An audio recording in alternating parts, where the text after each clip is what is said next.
पहुंचने का अथक प्रयास किया। आप दिव्यांगजनों की सभी ज़रूरतों के प्रति भी उत्कृष्ट प्रतिबद्धता दर्शाते हैं तथा दिव्यांगजनों के लिए कार्यरत सभी संगठनों के कार्यान्वयन एवं विभिन्न योजनाओं की निगरानी तथा परिणाम में भी विशेष रुचि लेते हैं। मेरा माननीय केंद्रीय सामाजिक न्याय एवं अधिकारिता मंत्री डॉक्टर वीरेंद्र कुमार जी से सविनय आग्रह कि वे कृपया हमारा मार्गदर्शन करें।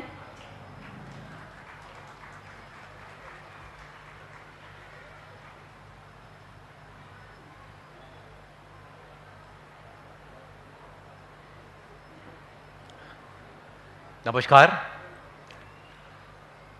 एसपी निस्तार के 100 बिस्तर वाले नए भवन के लोकार्पण कार्यक्रम में आज के हमारे कार्यक्रम के मुख्य अतिथि भारतीय जनता पार्टी के राष्ट्रीय अध्यक्ष आदरणीय जेपी नड्डा जी मंच पर हमारे साथ में उपस्थित हैं। भारत सरकार में हमारे साथ मंत्री, मानव संसाधन विकास मंत्री, उड़ीसा की धरती की माटी के लाल सम्मानीय धर्मेंद्र प्रधान जी, सामाजिक न्याय अधिकारिता मंत्रालय के हमारे सचिव महोदय राजेश अग्रवाल जी, राजीव शर्मा जी, आरईसी के हमारे डायरेक्टर महोदय, यहाँ के डायरेक्टर महोदय मोहंती जी और यहाँ पर उपस्थित सभी गणमान्य नागरिक बंधुओं, माताओं, बहनों, नौजवान साथियों, प्रिंट मीडिया, इलेक्ट्रॉनिक मीडिया के हमारे सभी आदरणीय मित्रगण। मित्रों, आज एसपी निस्तार के लिए आज बहुत ही खुशियों के क्षण हैं। इस संस्थान से सामाजिक न्याय अधिकारिता मंत्रालय देश भर में दिव्यांगजनों के सशक्तिकरण के लिए 9 राष्ट्रीय संस्थान और 21 सीआरसी के माध्यम से अपनी गतिविधियां संचालित कर रहा है। 2014 में जब आदरणीय नरेंद्र मोदी जी देश के प्रधानमंत्री बने तो दिव्यांगजनों के समावेशी विकास सशक्तिकरण के लिए जो प्रयास शुरू किए गए वह सर्वित दिखाई देते हैं। सरकारी नौकरियों में आरक्षण 3% से बढ़ाकर 4% किया गया। शैक्षणिक संस्थानों में भी 3% से बढ़ाकर उसको 5% स्थान सुरक्षित किए गए और स्किल ट्रेनिंग के काम को विशेष रूप से आगे बढ़ाया गया। स्किल ट्रेनिंग लेने के बाद जो दिव्यांगजन अपना काम प्रारंभ करना चाहते हैं उनके लिए दिव्यांगता वित्त विकास निगम से लोन उपलब्ध करा के और ई कॉमर्स से उसको जोड़ करके दिव्यांगजनों के सशक्तिकरण के लिए विभाग काफी सशक्ति के साथ में आगे बढ़ रहा है। आज इस केंद्र पर जिस भवन का आदरणीय नड्डा जी की गरिमा में उपस्थिति में उनके करकमलों से लोकार्पण किया गया, अभी तक ये हमारा केंद्र 100 बिस्तर वाला था, लेकिन नए भवन का जिसका आपके द्वारा लोकार्पण किया गया उसके ग्राउंड फ्लोर पर वहां पर ओपीडी के साथ में लैब, एक्सरे की सुविधाएं और माइनर ओटी भी वहां पर रहेगा। फर्स्ट फ्लोर और सेकंड फ्लोर पर वहां पर बेड होंगे और टॉप फ्लोर पर वहां पर योगा की और मनोरंजन की गतिविधियां दिव्यांगजनों के लिए वहां संचालित की जाएंगी। इसके साथ ही साथ मैं आपको बतलाना चाहता हूं कि इस कैंपस में दिव्यांगजनों के लिए उनके स्किल ट्रेनिंग के लिए, स्किल डेवलपमेंट के लिए एक केंद्र का यहां पर भवन का निर्माण कार्य किया जा रहा है, जो 3-4 माह में ही लगभग हम लोगों की कोशिश है कि वो 3-4 माह में पूरा हो जाए और उस केंद्र के माध्यम से दिव्यांगजनों को स्किल ट्रेनिंग की गतिविधियों को प्रभावी रूप से आगे बढ़ाया जाए। ये केंद्र अभी मैं आदरणीय जब हमारे मानव संसाधन विकास मंत्री हमारे सम्मानीय धर्मेंद्र प्रधान जी बोल रहे थे, मैं उनका विशेष रूप से धन्यवाद करना चाहता हूं। आदरणीय प्रधानमंत्री जी की परिकल्पना को आगे बढ़ाते हुए और उन्होंने यहां पर जो दिव्यांगजनों के लिए उनकी गतिविधियों को आगे बढ़ाने के लिए, शैक्षणिक गतिविधियों को आगे बढ़ाने के लिए और जिस तरह से आगे बढ़कर उन्होंने घोषणा की है, मैं उनसे अनुरोध करना चाहता हूं कि अगर मानव संसाधन विकास मंत्रालय के द्वारा यहां पर और दिव्यांगजनों के लिए यहां पर खेलकूद केंद्र का विश्वविद्यालय यहां पर स्थापित किया जाता है तो ये आने वाले समय में उड़ीसा के इस केंद्र से पूरे देश में और अपनी एक पहचान बनाते हुए अभी भी हमारे इस केंद्र से हमारे जो डिप्लोमा कोर्स पढ़कर निकलने वाले, जो हमारे डिग्री कोर्स करने वाले, मास्टर डिग्री कोर्स करने वाले जो हमारे विद्यार्थी हैं, वो केवल देश में ही नहीं कई देशों में जाकर और यहां से निकलने वाले विद्यार्थी अपनी सेवाएं वहां पर दे रहे हैं। यहां पर केवल उड़ीसा ही नहीं, इस केंद्र में देश के कई राज्यों से आकर और दिव्यांगजनों के क्षेत्र में अपनी सेवाएं लेने के लिए, यहां पर पुनर्वास के लिए, इलाज कराने के लिए लोग बड़े आशा और विश्वास के साथ में आते हैं। वह केंद्र इस नए भवन के लोकार्पण होने से यहां पर फिजियोथेरेपी की, ऑक्यूपेशनल थेरेपी की और ओटी की ये सुविधाएं और भी ज्यादा प्रभावी ढंग से इस केंद्र के माध्यम से संचालित हो सकेंगी। और हमारा यह केंद्र उड़ीसा, न केवल उड़ीसा बल्कि पूरे देश में दिव्यांगजनों के लिए एक प्रकाश स्तंभ की भांति अपनी पहचान बनाता हुए दिव्यांगजनों के सशक्तिकरण और कल्याण की दिशा में महत्वपूर्ण मील का पत्थर साबित होगा। चूंकि आदरणीय हमारे राष्ट्रीय अध्यक्ष जी के कार्यक्रम बहुत सारे लगे हुए हैं, मैं आज बहुत आग्रह के साथ में मैं उनको यहां पर आने का मैंने आमंत्रण दिया था और मुझे बड़ी प्रसन्नता है कि उनकी गरिमा में उपस्थिति में इस कार्यक्रम का आयोजन होने जा रहा है। मैं उनके लिए बहुत बहुत धन्यवाद करना चाहता हूं। मैं धन्यवाद करना चाहता हूं आरईसी के हमारे जो डायरेक्टर महोदय हैं, जिन्होंने सीएसआर फंड से, और यह जो नया भवन है, इस नए भवन को बनाने में जो उन्होंने सीएसआर फंड दिया, तो मैं आरईसी के डायरेक्टर महोदय जी का भी, उनके विभाग का भी और बहुत बहुत धन्यवाद करना चाहता हूं। और इसी के साथ साथ आज तो हमारा कार्यक्रम आदरणीय हमारे राष्ट्रीय अध्यक्ष जी, वो उनके लिए सुनने के लिए हम लोग आए हुए हैं। मैं चाहता हूं उनका मार्गदर्शन हम सभी को प्राप्त हो, ताकि हम सब उन सब के मार्गदर्शन में इस केंद्र को आने वाले समय में और भी ज्यादा अच्छी सुविधाएं और भी ज्यादा अच्छी सेवाएं दिव्यांगजन सशक्तिकरण के क्षेत्र में प्रदान करने में हम सब लोग सफल हों। और मैं इस केंद्र के हमारे डायरेक्टर महोदय, उनके विभाग के सभी सहयोगियों को एक अच्छे केंद्र की पहचान बनाने में, जिन मानवीय संवेदनाओं के साथ में आप सब काम कर रहे हैं, उसके लिए भी मैं आप सभी का हृदय से आभार धन्यवाद करता हुआ इस आशा और विश्वास के साथ में कि हमारा एसपी निस्तार केंद्र आने वाले समय में पूरे देश में अपनी एक विशिष्ट पहचान के साथ में, और हमारे आदरणीय धर्मेंद्र प्रधान जी के, मानव संसाधन विकास मंत्री जी के सहयोग से इस केंद्र को हम राष्ट्रीय स्तर का केंद्र बनाने में सफल होंगे। बहुत बहुत आभार, बहुत बहुत धन्यवाद। बहुत बहुत धन्यवाद माननीय मंत्री महोदय, तथा आपका हृदय से पुनः आभार। देवियों और सज्जनों, एक महान व्यक्तित्व की प्रेरक उपस्थिति ही किसी भी कार्यक्रम की सफलता निर्धारित करती है, और ऐसा ही महान और प्रभावशाली व्यक्तित्व है माननीय सांसद श्री जेपी नड्डा जी का, जो आज इस उद्घाटन समारोह को शोभायमान करते हुए हमारे मध्य मंचासीन हैं। वर्ष 1993 में आपने पहली बार हिमाचल प्रदेश विधानसभा के विधायक के रूप में कार्यभार संभाला, तथा 1995 में आपको सर्वश्रेष्ठ विधानसभा सदस्य के पुरस्कार से नवाजा गया। 1998 में आप पुनः विधायक चुने गए तथा हिमाचल प्रदेश सरकार में स्वास्थ्य व परिवार कल्याण मंत्री एवं संसदीय कार्य मंत्रालय का कार्यभार संभाला। वर्ष 2007 में आप हिमाचल प्रदेश सरकार में वन एवं पर्यावरण, विज्ञान व प्रौद्योगिकी विभाग के मंत्री बने। आपने वर्ष 2014 से 19 तक भारत सरकार में स्वास्थ्य एवं परिवार कल्याण मंत्रालय की कमान भी संभाली, तथा वर्ष 2020 में आपको भारतीय जनता पार्टी का राष्ट्रीय अध्यक्ष चुना गया। माननीय, आपकी जीवन यात्रा तथा आपका सकारात्मक आभा मंडल एवं ऊर्जा हमें अपने कर्तव्यों के प्रति कर्मठ रहने की प्रेरणा प्रदान करता है। मेरा माननीय सांसद महोदय श्री जेपी नड्डा जी से सविनय आग्रह कि वे कृपया अपनी ओजमयी वाणी में हमारा मार्गदर्शन करें।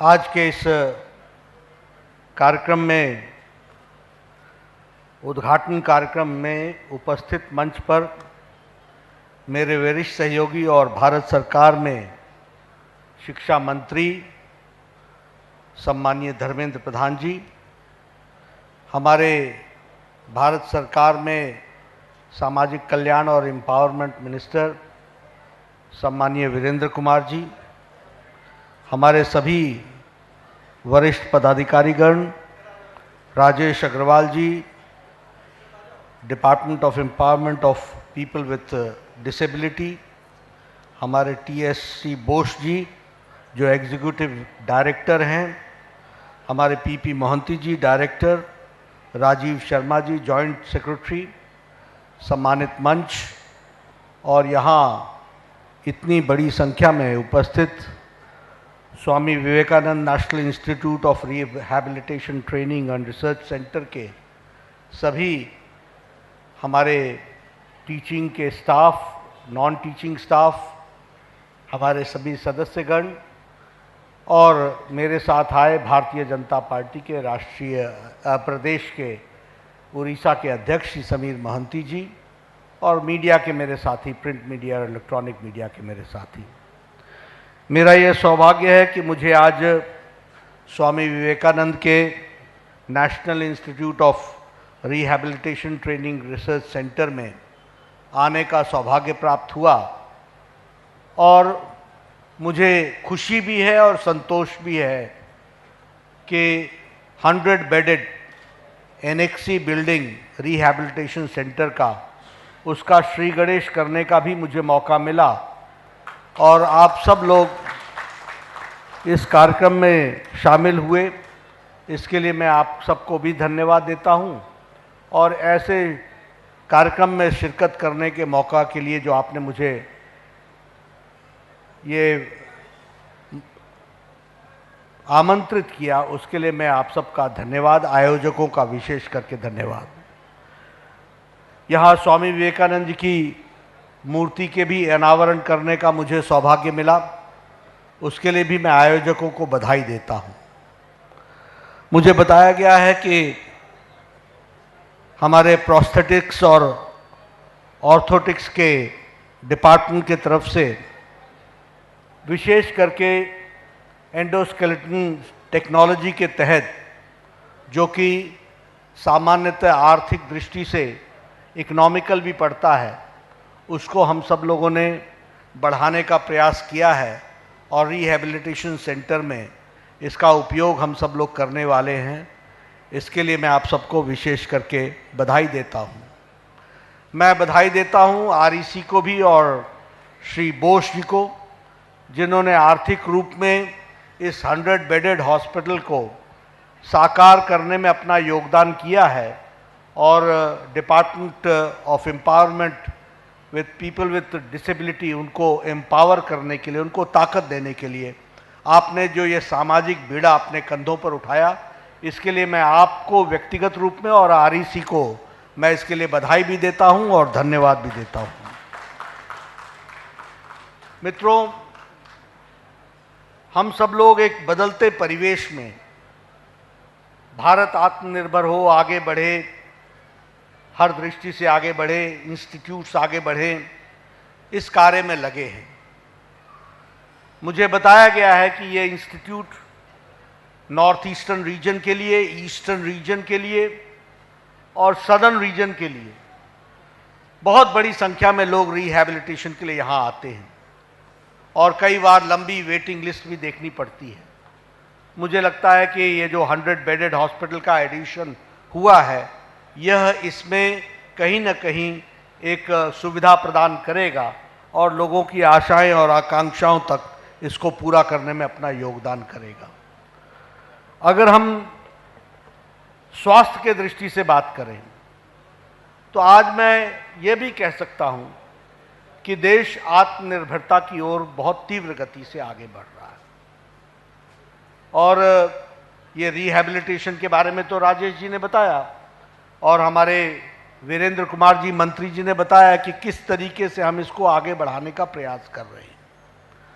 लेकिन अगर हम दुनिया की परिवेश में देखें तो रिहैबिलिटेशन का काम तो हम कर ही रहे हैं, उसके साथ साथ जो आत्मनिर्भरता की ओर हम बढ़ रहे हैं, जिसमें देश ने अपनी एक पहचान बनाई है, उसको भी आज के दिन स्मरण करना, उसको याद करना और उसको आत्मचिंतन करके आत्मसात करना, यह भी आवश्यक होता है।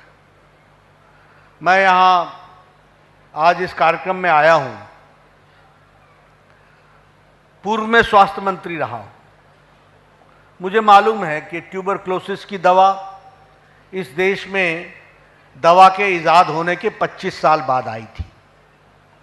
मुझे मालूम है कि चिकन पॉक्स और स्मॉल पॉक्स की दवा इस देश में आने में 28 साल लग गए थे। मुझे मालूम है कि जापानीज इंसेफ्लाइटिस की दवा को भारत में आने में 100 साल लग गए। 1906 में जापान ने इसका दवाई इजाद की थी, जापानीज इंसेफ्लाइटिस की। 2006 में यह भारत में पहुंची। पल्स पोलियो को नेशनल प्रोग्राम बनने में 30 साल लग गए। हर दृष्टि से देखा जाए, डिप्थेरिया के लिए देखा जाए, दवाई आने में यहां 25 साल, टेटनस की दवाई आने में 25 साल 30 साल लग गए। लेकिन इस सेंचुरी का, इस शताब्दी का सबसे बड़ा पेंडेमिक आया कोरोना। पहला केस 20 जनवरी 2020 को केरला में डिटेक्ट हुआ। 20 अप्रैल को टास्क फोर्स 2020 में बन गया और 9 महीने के अंदर प्रधानमंत्री जी ने आर्थिक सपोर्ट दे करके और साइंटिस्ट को इनकरेज करके एक नहीं 2 वैक्सीन बना करके आत्मनिर्भर भारत का परिचय दिया। 2 वैक्सीन। और आज आप सब लोग यहां बैठे हुए हैं, आपको ऐसी तस्वीर यूरोप में नहीं मिलेगी, आपको ऐसी तस्वीर अमेरिका में नहीं मिलेगी। अमेरिका का जो बाइडेन भी भाषण देने आते हैं तो मास्क उतारते नहीं तो मास्क पहने होते हैं, और आप सब लोग बड़े नजदीक बैठे हैं बिना मास्क के। यह इसलिए संभव हुआ है क्योंकि 130 करोड़ के देश को 217 करोड़ का डबल डोज विद बूस्टर लगा करके मोदी जी ने मुफ्त में हमारे को सुरक्षा कवच दिया है। यह आत्मनिर्भर भारत की पहचान है। इसको हमको समझना पड़ेगा। अमेरिका हमसे ज्यादा सक्षम था, यूरोप हमसे ज्यादा सक्षम था, जर्मनी, इटली, फ्रांस ये हमसे ज्यादा सक्षम थे, लेकिन इनकी स्वास्थ्य सेवाएं लड़खड़ा गईं 2 महीने के अंदर।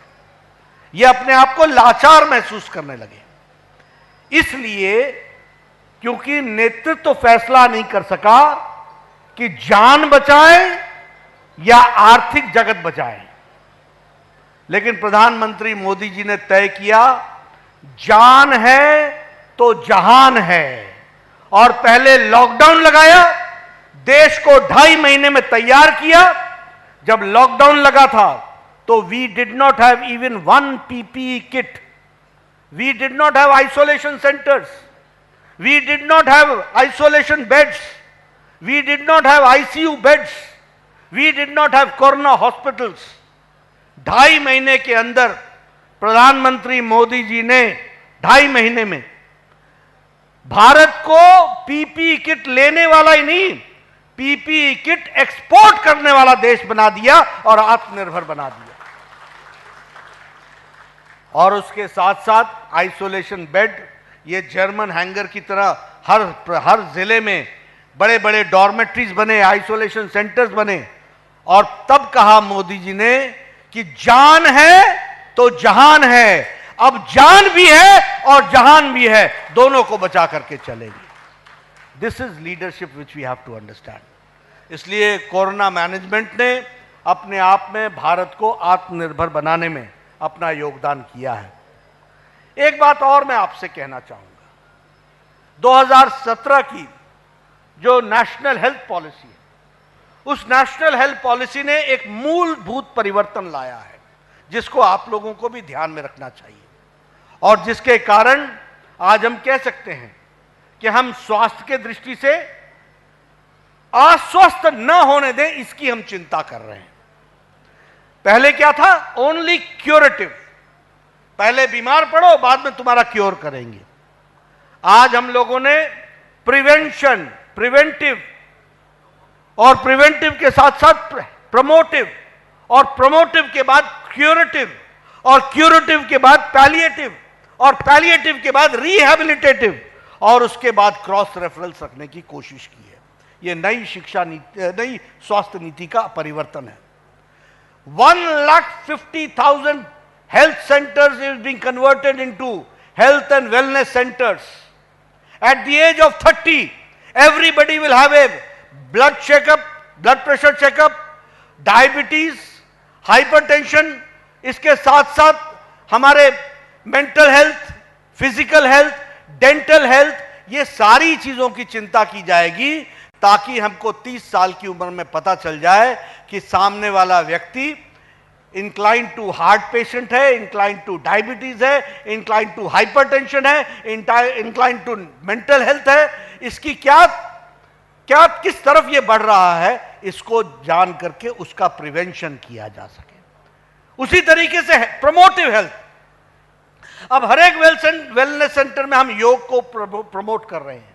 All India institute of medical sciences में हमने आयुष ब्लॉक खोला है और योगा को भी प्रमोट कर रहे हैं, आयुर्वेद को भी प्रमोट कर रहे हैं, और एक ही छत के नीचे आयुर्वेद, एलोपैथी, यूनानी, ये सब एक साथ क्रॉस रेफरेंस में काम करेंगे। यानी हम अलग अलग नहीं काम करेंगे, हम एक साथ मिलकर के व्यक्ति के स्वास्थ्य के बारे में चिंता करेंगे। इस बात को हमने जोड़ने का प्रयास किया। मित्रों, अगर मैं आयुष्मान भारत की बात करूं तो मुझे खुशी है कि आज 50 करोड़ पीपल, 50 करोड़ पीपल का मतलब होता है the whole of America, the whole of Europe and the whole of Canada, all taken together is our Ayushman Bharat. And Ayushman Bharat का मतलब है 5 लाख रुपए का health cover to every individual 50 crore people, which is the 40% of the Indian population. हम जाते हैं दुनिया में बोलते हैं universal health care, universal health care. इससे बड़ा हेल्थ केयर का कौन सी स्कीम है दुनिया में, इसको भी हमको समझना चाहिए। मैं आपके सामने ये सारी बातें इसलिए रख रहा हूं क्योंकि there is a sea change. आप सब लोग पॉलिसी मेकर्स भी हैं और पॉलिसी इंप्लीमेंटर्स भी हैं, इसलिए आप लोगों के जहन में ये आना जरूरी है कि जो लोग आज at the helm of affairs हैं, जो लोग आज देश को चला रहे हैं प्रधानमंत्री मोदी जी के नेतृत्व में, वो मूल परिवर्तन करने के लिए योजनाएं बनाते हुए आगे बढ़ रहे हैं। इस बात को भी हमको याद रखने की जरूरत है। मित्रों, मैं आपके सामने बहुत सी बातें कह सकता हूं। आज मैं उड़ीसा में आया हूं, मुझे खुशी है कि पिछले 8 वर्षों में यहां भी हमने 6 medical colleges, 3 super speciality blocks, चाहे पुरी हो चाहे कोई हो, सब जगह हमने नए नए मेडिकल कॉलेजेस खोले। एक जमाने में एक मेडिकल कॉलेज खुलने का मतलब होता था जैसे बहुत बड़ा काम कर लिया हो, और आज उड़ीसा में 6 medical colleges have been given in past 8 years. We had 387 medical colleges, now we have got 596 medical college. The increase is 55%. We have undergraduate seats. In 2014 we had 51,000 undergraduate seats. Today we have got 89,000, 90,000 seats. It's a 75% increase. 75% की increase है। Post graduate medical seats में 31,000 सीटें थी, आज 60,000 सीटें हैं, 93% का increase है। यह भी हमको ध्यान में रखना चाहिए। कैसे हम बदल रहे हैं इसको भी हमको समझना चाहिए। 2014 तक all India institute of medical sciences 7 थे, 7। आज 22 all India institute of medical sciences हैं, इसको भी हमको याद रखना चाहिए। और उसी तरीके से अगर हम बात करें मेडिकल कॉलेज की, तो यहां पर भी मैंने जैसे कहा 6 मेडिकल कॉलेज बालासोर में खोला, बारीपाड़ा में खोला, बोलांगीर में खोला, कोरापुट में खोला, और इसके साथ साथ पुरी में भी खोला, और Jagannath medical college and hospital उसके लिए भी काम किया, और 2 नए मेडिकल कॉलेज जाजपुर और कालाहांडी। अब आप कालाहांडी को आप जानते हैं, कालाहांडी का अर्थ सारे देश में क्या बनता है? कभी कोई सोच सकता था कि कालाहांडी में we will have a medical college? And now we are having a medical college. वो बैकवर्ड डिस्ट्रिक्ट से फॉरवर्ड डिस्ट्रिक्ट की तरफ बढ़ेगा। इस बात को हमको समझना होगा, इसको हमको ध्यान रखना होगा। मित्रों, मैं बहुत सी बातें आपके साथ कर सकता हूं। आपने अब देखिए, ये विकलांग से दिव्यांग, आप इसमें इसकी स्पिरिट को समझिए। What message it gives? It gives A message कि ईश्वर के लोगों की सेवा करने के लिए हमारे भाई विद स्पेशल एबिलिटीज, वो हमारे देवता हैं, उनकी सेवा करना है, उनकी हमको चिंता करना है। इस बात को हम उसमें से बताने का प्रयास करते हैं। उसी तरीके से आपकी categories of disabilities, which was only 7 types of categories were there of disability. Today you have got 21 categories of disability. क्यों आप लोग इतने सालों तक इंतजार करते रहे सिर्फ डिसेबिलिटी बढ़ाने के लिए? क्यों? इसलिए क्योंकि सरकारों ने इसके बारे में सोचा नहीं, चिंता नहीं की। आज अगर मैं एयरपोर्ट्स की बात करूं तो एयरपोर्ट्स में भी बड़ी संख्या में एयरपोर्ट्स हैं जो स्पेशल एबिलिटी के लोगों के लिए व्यवस्था की जा रही है। रेलवे स्टेशन, हॉस्पिटल्स, हर एक जगह स्पेशल एबिलिटी के लोगों के लिए विशेष करके व्यवस्था की जा रही है। और उसी तरीके से national institute of Indian sign and languages and research and training centre यह भी सेटअप किया जा रहा है। यानी उनको बराबर का दर्जा देना, उनको एक मुख्य धारा में शामिल करना, इस तरीके की बातचीत हम लोगों ने की है। आपको जानकर खुशी होगी कि 35 इंटरनेशनल एयरपोर्ट्स और 55 डोमेस्टिक एयरपोर्ट्स स्पेशल एबिलिटीज के साथ तैयार हुए हैं और इस तरीके से हम विकसित होने के प्रयास को आगे बढ़ाने का प्रयास कर रहे हैं। मित्रों, मैं ये कहूं कि आज 100 बेडेड हॉस्पिटल का श्री गणेश हुआ है। This is not a full stop, यह शुरुआत है। और मैं आपको विश्वास दिलाता हूं कि मोदी जी के नेतृत्व में निरंतर हम विकास करेंगे और लोगों की चिंता करेंगे और इस इंस्टीट्यूट को नेशनल इंटरनेशनल स्टैंडर्ड का बनाने में कोई कसर नहीं छोड़ेंगे। इस बात को हम आपको बताना चाहते हैं। और मैं यहां यह भी बताना चाहता हूं अपने स्टूडेंट्स को कि मैं भाषण देने के लिए नहीं कह रहा हूं। हम इनकी गहराइयों में जाने वाले लोग हैं, हमने इसकी चिंता करनी है। आज हमें खुशी होती है कि नॉर्थ ईस्टर्न रेंज के सारे लोग यहां पर आकर के रिहैबिलिटेट करने का प्रयास करते हैं। भगवान किसी को इस तरीके की परिस्थिति ना दे, लेकिन अगर इस तरीके की परिस्थिति होती है तो उनको सम्मान पूर्वक उनका इलाज करना यह उनका अधिकार है। तो यह हमारा दायित्व है, इसको पूरा करना हमारी जिम्मेवारी है, जिसको हम पूरा करेंगे। मैं एक बात और अंत में अपने मेडिकल स्टूडेंट्स को कहना चाहूंगा। मेडिकल स्टूडेंट्स को इसलिए कहना चाहूंगा क्योंकि मुझे मेडिकल फ्रेटर्निटी के साथ लंबा समय गुजारने का मौका मिला है। मैं शायद एक अकेला ऐसा व्यक्ति हूं जो प्रदेश में भी पूरे 5 साल स्वास्थ्य मंत्री रहा और देश का भी पूरे 5 साल स्वास्थ्य मंत्री रहा। मैं डॉक्टर्स को यही कहना चाहता हूं, सबसे पहली बात, आप भी कहिए, मैं भी कहता हूं, जिस लगन के साथ आप काम कर रहे हैं, जिस तत्परता के साथ आप काम कर रहे हैं, जिस तत्परता के साथ आप मानवता की सेवा कर रहे हैं, मैं आपको सलाम भी करता हूं, आपको बधाई भी देता हूं और आपको साधुवाद भी देता हूं। मैंने दुनिया के डॉक्टर्स देखे हैं। अगर दुनिया के डॉक्टर्स के पास 15 के बाद 16वां पेशेंट आ जाता है तो वो कहते हैं I am done, my day is over. और हमारे यहां डॉक्टर्स की स्थिति ऐसी रहती है बेचारे कि वह सुबह 9 बजे के लगते हैं और 3-3 बजे तक ओपीडी में बैठे रहते हैं लंच के बगैर, और वो लोगों की सेवा कर रहे होते हैं। पहले जनरल पेशेंट्स निकालते हैं, बाद में वीआईपी पेशेंट्स निकालते हैं, फिर वीवीआईपी पेशेंट्स निकालते हैं, फिर कोई ना कोई रिश्तेदार वाला भी आ जाता है कि इसको भी आज ही देख लो, कल का इंतजार मत करो, और आप सबको देखते हैं।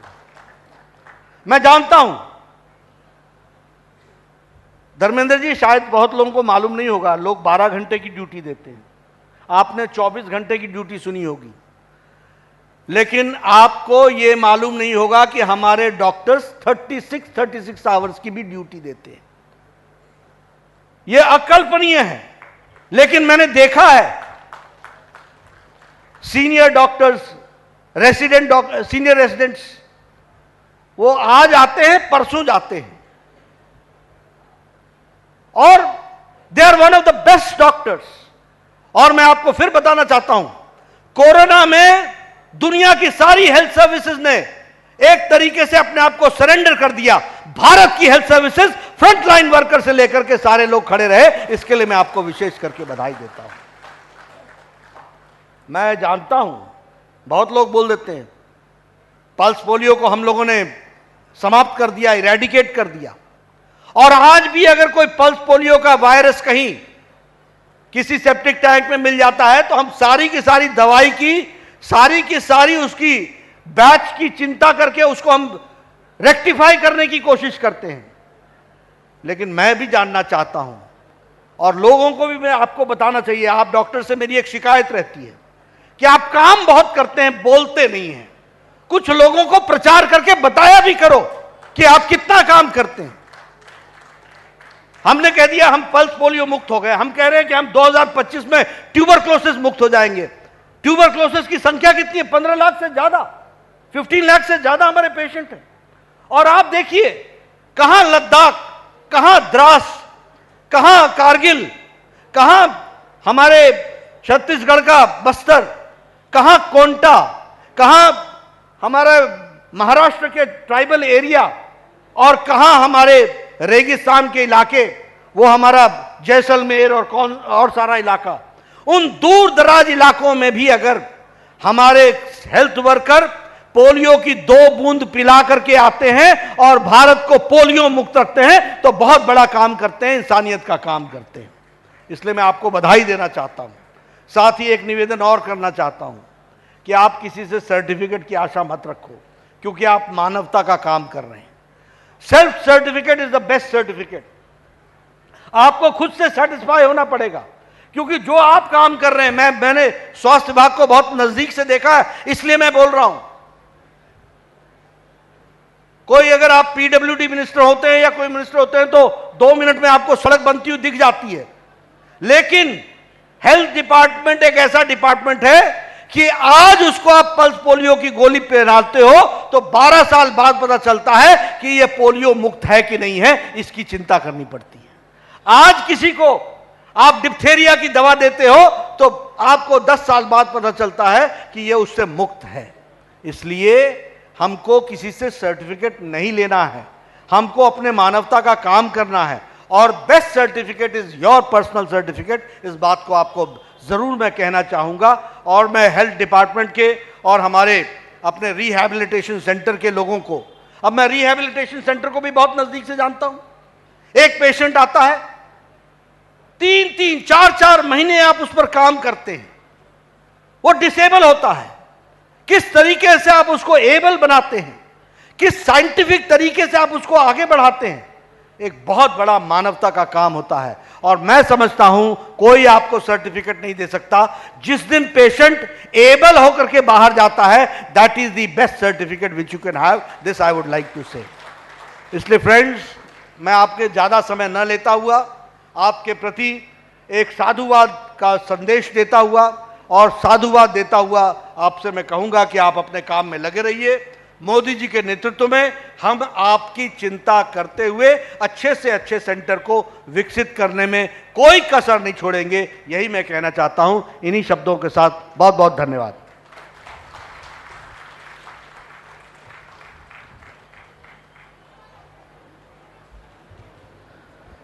देशर पूर्वतन स्वास्थ्य मंत्री तथा जनप्रिय सांसद माननीय श्री जगत प्रसाद नड्डा जी निकट में आम कृतज्ञता निवेदन करुछु एवं यह परे जर्नल ऑफ रिहैबिलिटेशन आनुष्ठानिक लोकार्पण होगापाई जाऊँगी।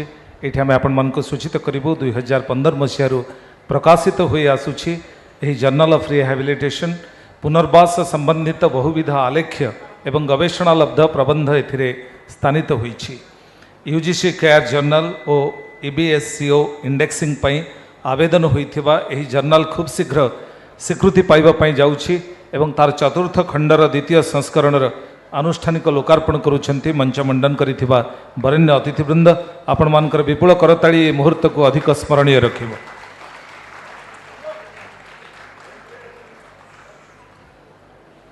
अनेक अनेक शुभेच्छा जनाऊछु। या परे सहायता उपकरण एवं आत्मनिजुक्ति किट्स प्रदान करिवे वरेण्य मुख्य अतिथि एवं मंच मंडन करिथिबा अतिथिवृंद। आमे श्री सत्यनारायण पोन को मंचरे स्वागत करिबो, जहांको left partial hand prosthesis with mechanical hand प्रदान करिवे मान्यवर मुख्य अतिथि श्री जगत प्रसाद नड्डा महोदय। श्री सत्यनारायण पोत कदलपट्टी पोपुंगा बरगढ़ अंचल ए बंधु को आमे left partial hand prosthesis with mechanical hand आमे प्रदान करी कृतज्ञता जनाऊछु एवं तंकर निरामय जीवन पाई महाप्रभु निकट में प्रार्थना बढ़ुछु।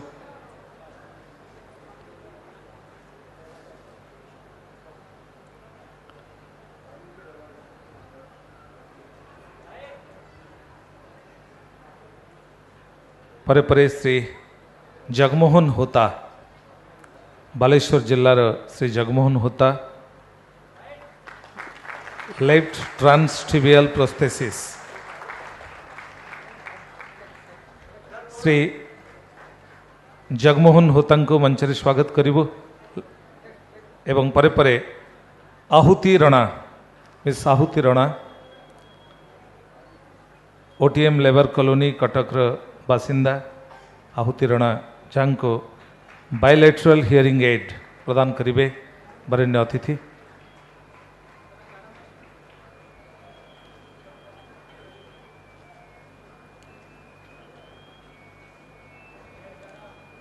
सुश्री आहुति रणा 12 वर्षर ओटीएम लेबर कॉलोनी कटक बासिंदा बायलैटरल हियरिंग एड प्रदान करुछन्ति आज बरेण्य अतिथि। परे परे सुश्री वर्षाराणी रथ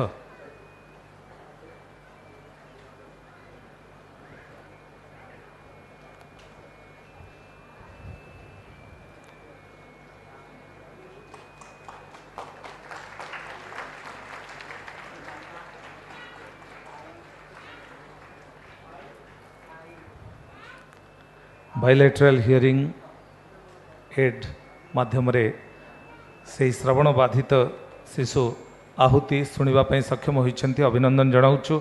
वर्षाराणी रथ से मध्य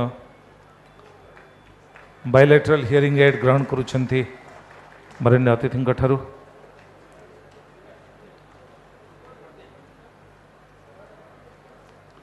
परे परे नमिता डोलाई श्रीमती नमिता डोलाई को मंच रे स्वागत करिबो।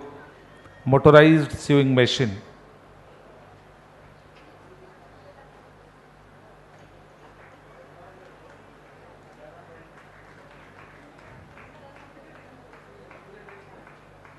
नमिता को मोटराइज्ड स्विंग मशीन एवं नर्मदा सिंह को लैपटॉप प्रदान करुछन्ति बरेण्य अतिथि।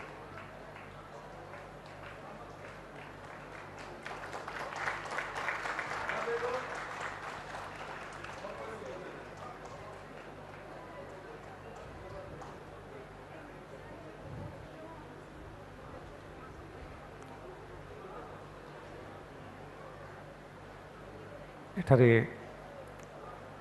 सहायता उपकरण एवं आत्मनियुक्ति किट्स प्रदान करुछन्ति बरेण्य अतिथि आमे कृतज्ञता जनाऊछु।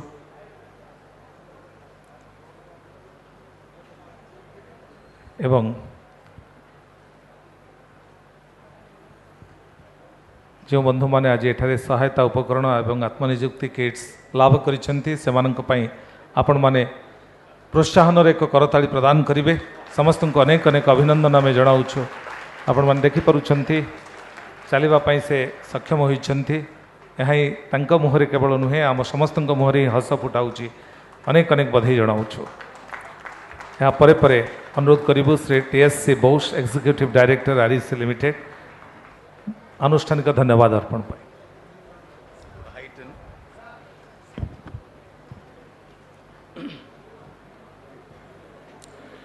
Our distinguished guest, Honorable J.P. Nadda sir, Honorable Union Minister for Education, Skill Development and Entrepreneurship, Sri Dharmendra Pradhan sir, Honorable Union Minister for Social Justice and Empowerment, Dr. Virendra Kumar sir, Honorable Secretary, Department of Empowerment of Persons with Disabilities, Sri Rajesh Agarwal sir, respected Joint Secretary, DEPWD, Sri Rajiv Sharma, Director S.V. Nirtar, Mohanty sir, teaching fraternity, staff, students of S.V. Nirtar, media friends, officials of the Government of Odisha, other dignitaries, very good afternoon to everybody. It's a great pleasure and distinct honor for us to accord this opportunity to deliver this vote of thanks on behalf of REC Limited on today's occasion of inaugurating REC Center for Excellence for Deformity of Corrections in prestigious medical institute of Swami Vivekananda National Institute for Rehabilitation Training and Research. Sir, at the outset, I convey my heartfelt thanks to the distinguished dignitaries for sparing their time. Sir, alongside our lending business in power sector development, we are the nodal agency for electrifying all villages in the country through Deen Dayal Upadhyaya Gram Jyoti Yojana, and we provided electricity connections to 2.63 crore households through Pradhan Mantri Sahaj Bijli Har Ghar Yojana Saubhagya scheme within a record period of 18 months. We are in the forefront, a premier financial institution, sir. Our net worth is 52,600 crores. Our loan assets 3.88 lakh crore. Last year we had highest ever profit after tax of 10,046 crores, sir. I am very happy to inform that last week on 21st, REC has been conferred with Maharatna status, Maharatna CPSU, sir. REC has a very well structured policy, sir, CSR activities के लिए. We are implementing through CSR Foundation to till date 1,064 crore worth CSR projects have been implemented by REC across the country, and in Orissa alone we have done 50.45 crore. This is the one project